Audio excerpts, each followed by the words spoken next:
Under the 1937 sharia act. मेरे दो सवाल हैं मुफ्ती ज़ियाई जी। जिस तरह से इंप्रेशन दिया गया है कि हमेशा हमेशा हमेशा भारत में जो मुसलमान हैं वो अपने पर्सनल लॉ फॉलो करते थे, और जो आज बड़ी बात हम सबके सामने रख रहे हैं कि ऐसा नहीं है, मुझे बताइए 1937 से पहले क्या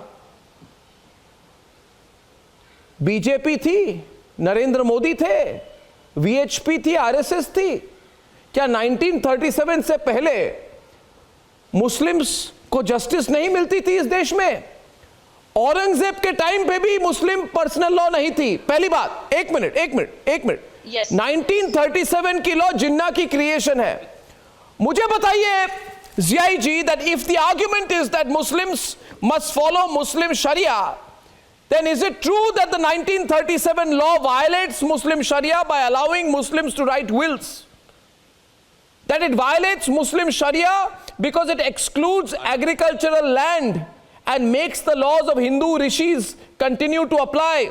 The 1937 law, Ziyai ji, permits childless Muslims to adopt like Hindus, violating Muslim personal law। एक मिनट, violating Islamic law। तो आप मुझे बताइए ऐसे लॉ को समर्थन क्यों कर रहे हैं जो इस्लामिक शरिया के खिलाफ है? इसको बस मुझे जवाब दीजिए। जिस लॉ का समर्थन आप कर रहे हैं, जो आप कह रहे हैं प्रोग्राम पे आके, नहीं 1937 लॉ अप्लाई होनी चाहिए, 1937 लॉ इस्लामिक लॉ नहीं है, जिन्ना की लॉ है। देखिए, एक बात बहुत ही धैर्य के साथ सुन लीजिए। दो बातें मैं ज़रूर कहूँगा और पूरे देश आपको सुनता है और पूरी दुनिया में आपका मैसेज आ रहा है। सबसे इंपॉर्टेंट पहलू ये है कि आपने कहा जिन्ना का लॉ है। बहुत अफसोस हो रहा है ये सुनते हुए और कहते हुए कि जिन्ना का लॉ नहीं बल्कि उस कॉन्स्टिट्यूशन का लॉ है जो भारत में चलता है और 1937 का लॉ है, करते हैं। 1937 में भारतीय कॉन्स्टिट्यूशन नहीं थी। आप क्या बोल रहे हैं? अरे क्या वो 1937 में कॉन्स्टिट्यूशन ही नहीं थी? जो लॉ है वो क्या आज के कॉन्स्टिट्यूशन के बुक में नहीं है? मैं आपको बोल रहा हूं नहीं है। नहीं, ये कॉन्स्टिट्यूशन से बाहर का लॉ है। कॉन्स्टिट्यूशन फाउंडर्स चाहते थे 1937 लॉ को हटा के यूनिफॉर्म सिविल कोड लाया जाए। बहुत अफसोस की बात है। क्या वो हमारा फंडामेंटल नहीं है? या हमारा फंडामेंटल नहीं है? बिल्कुल नहीं है। हमारा फंडामेंटल राइट नहीं है कि हम अपनी जिंदगी अपनी तरीके से जी सके जो हमारे कानून। ओके, एक मिनट, आप बोल लीजिए वन वर्सेस वन। सुबुई वर्सेस मैं दो बातें बहुत हम साफ रिमूव द मैं अगर एक बात कह दूं, बहुत वाज़ेह लफ्जों में कह दूं, अर्नब आपको और आपके अरे अगर किसी टॉपिक पे आप नहीं जानते हैं तो सुन तो लीजिए। अर्नब से बात कर रहा हूं और ज़ियादा सुन ले। सुबुई जी एक मिनट। अरे बहन हमें मुझे बोलने दीजिए। मैं बात कह रहा हूं, ज़ियाई जी मेरी बात सुनिए। ज़ियाई जी मेरी बात सुनिए। ज़ियाई जी मेरी बात सुनिए। मैं विनती कर रहा हूं आपसे, आप मेरी बात सुनिए। मैं आपसे विनती कर रहा हूं, मैं एक बात सुनिए मेरी। मैं सवाल पूछ रहा हूं, आप मुझे हाँ ना में जवाब दे। अगर मैं गलत कह रहा हूं तो कहिए गलत कह रहा हूं, अगर सही कह रहा हूं तो सही कह रहा हूं, मगर आप जवाब तो दीजिए। मेरा एकमात्र सवाल है आपसे, आप मुझे सुन पा रहे हैं? मेरी स्टूडियो से कहा जा रहा है आप मुझे सुन पा रहे हैं, तो आप कृपया करके मेरे सवाल का जवाब दीजिए। और मेरा सवाल है, देखिए इसमें कोई 50%, 60%, 70% की बात नहीं होती।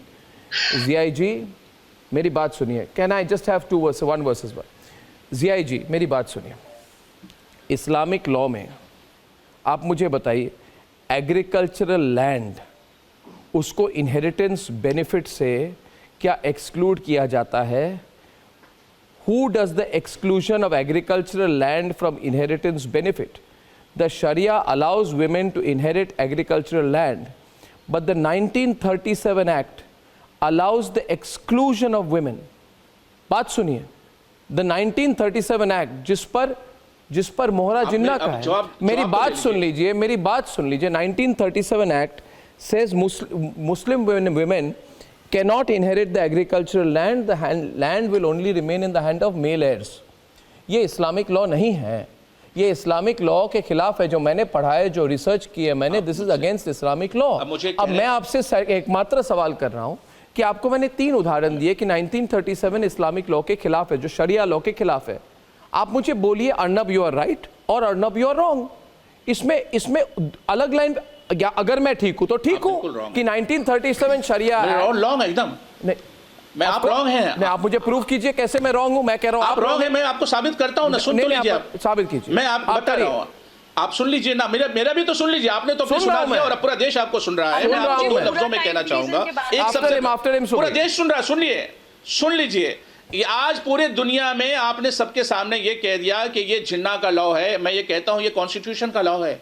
आप ये हिंदुस्तानी 1937 कॉन्स्टिट्यूशन में वो Act, बुक के अंदर में 1937 में ये कॉन्स्टिट्यूशन law नहीं उसके थी। अंदर में है या नहीं है? 1937 में कॉन्स्टिट्यूशन नहीं थी। कॉन्स्टिट्यूशन अभी है या नहीं? और वो लॉ, अरे कॉन्स्टिट्यूशन है, वो लॉ यहाँ पर है या नहीं? आप इसे जिन्ना का लॉ कैसे कह सकते हैं?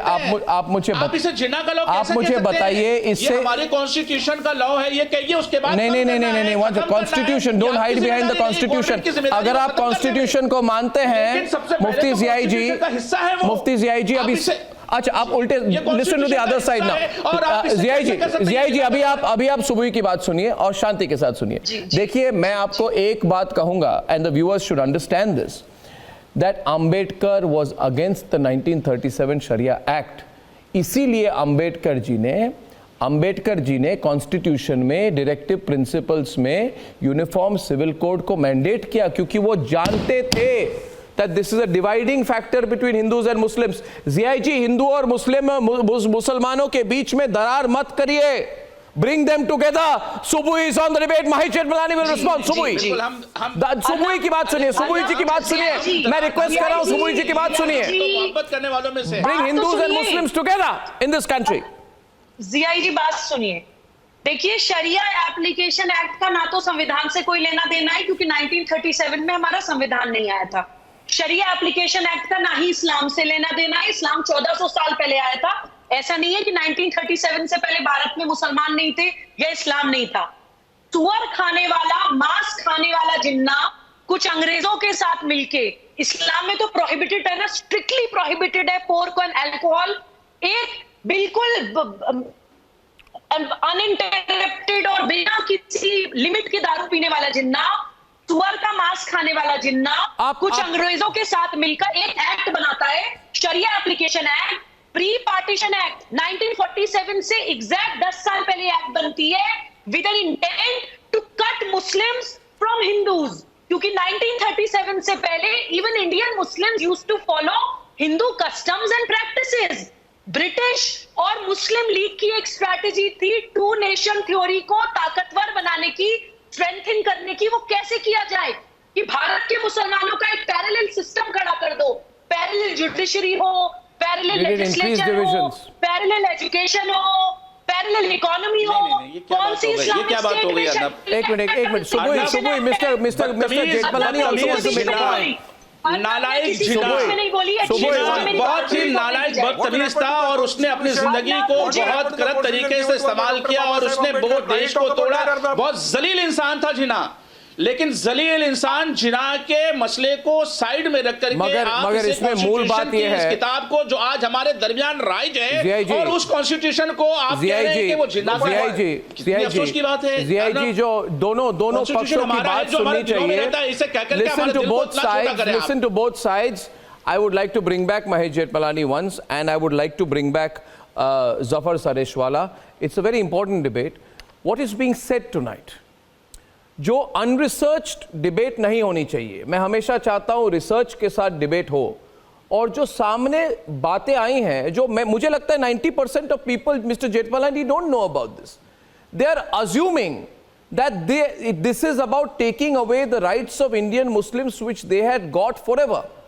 Today the fact has come out that this is a 1937 creation which had the approval of Jinnah. Has Modi given you the draft of the UCC? Please do not instigate.